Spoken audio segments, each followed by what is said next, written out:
Hi Year 2 and welcome to your first English lesson of the final week of this half term. So the title of today's English lesson is question marks. Now we've looked a little bit at question marks at school, but today we're going to learn a little bit more and deepen our learning on those question marks. So why do we use questions? When do we use questions? Pause this video and the person that's helping you with your home learning at home, I want you to discuss those questions that I've just asked. So why do we use questions and when might we use a question? So well done to those of you that have had that discussion at home. And we use questions when we want an answer to something.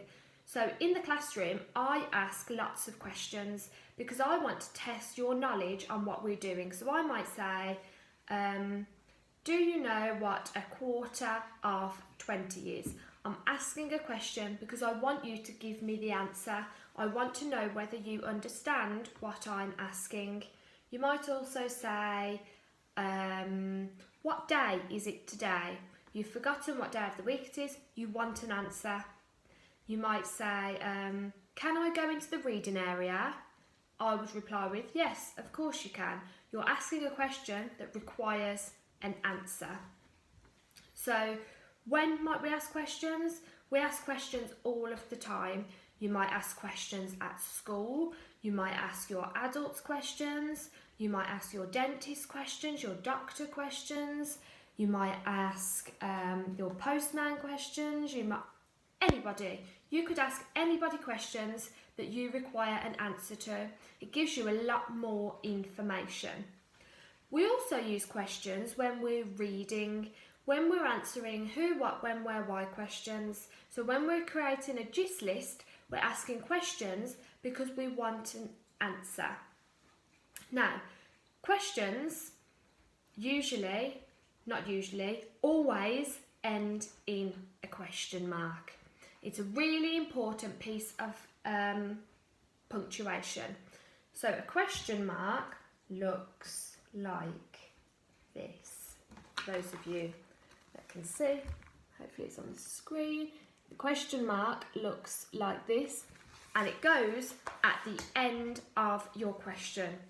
So whatever you want to ask, what day is it, what is the weather like, you would always put a question mark at the end. Now, what I'm going to do, I'm going to show you two things that I have written down. I want you to pause the video, write those things down, and tell me, or not tell me, write down where you think that question mark needs to go.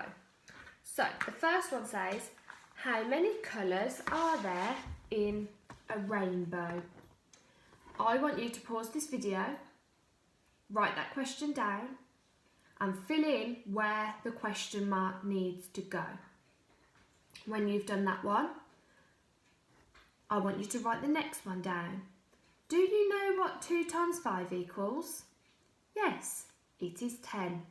Where is the question mark going to go in that one? So pause the video and write those two things down for me. So well done to those of you that have just done that. You are absolutely right. In the first one, it goes at the end because it's just a question. And in the second one, you've got a question and you have the answer. So your question mark goes after the question. Do you know what 2 times 5 equals? That's your question. Then yes, it is 10 is your answer. So your question mark goes only after the question.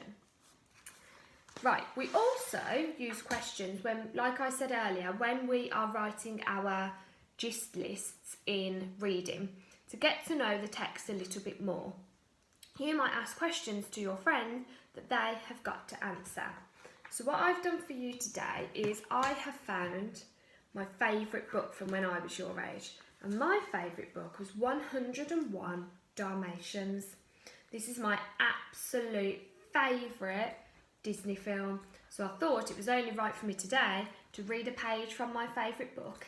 When I've read a page from my favourite book, I want you to pause the video and I want you to see if you can come up with 5 questions. Now remember, questions end in a question mark because they require an answer. And what I'd like you to do is send your questions to me, either on the Google Classroom or Class Dojo, and I can have a go at answering some of your questions based on the page that I have read in my book. We'll do one together. I'll give you a couple of examples and then I want you to have a go. Okay, so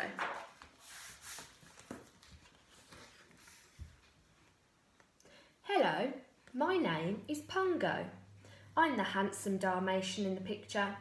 This is one of my puppies, and this is my pet, Roger Radcliffe. The story I'm about to tell you began in London, not so very long ago. At the time, Roger and I lived in his bachelor flat off Regent's Park. Roger was a musician of sorts, and he loved his work that he seemed to spend every day at the piano making up songs. But unfortunately, he wasn't very good at it, and life was extremely dull. It felt that we both deserved something more interesting. I soon came to realise that what Roger really needed was an attractive mate. So I've just read the first page to you, so you could ask me a who question.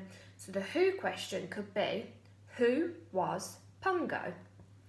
You would have to look in the text to find out who Pongo was, but you're not answering the questions today, you're writing the questions. So you need a who question, a what question, a why question, a when question, and a what question. Don't think I said that one. Okay, so I said who is Pongo. You could also have what type of dog is Pongo. But remember, all of these, because they're questions, they all need to end in a question mark. Okay, so let me find another one. This is the page that you're going to do your questions on. So let me just turn over. So I'm going to read this to you, then I want you to pause the video and write yourself 5 questions. Remember again, questions end in question marks. One bright, sunny afternoon in spring, I took up my usual place at the window, overlooking the park. It was full of dogs, taking their pets out for a walk.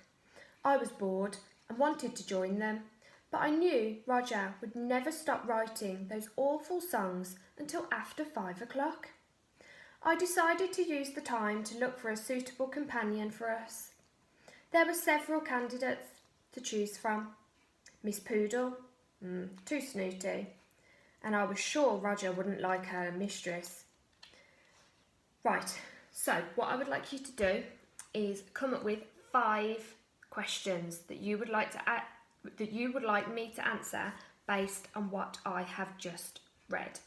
Now remember, questions end in a question mark, and questions are something that require an answer. So that's the first activity that I'd like you to do.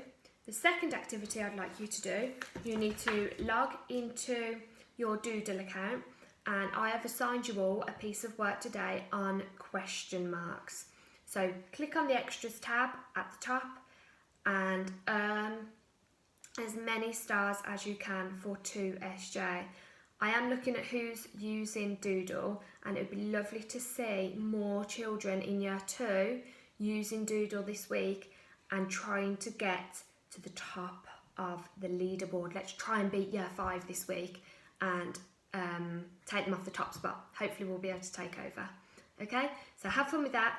Don't forget to hand in your work at the end of the lesson and hand in your GIST list questions on either Class Dojo or the Google Classroom. So have fun. Bye.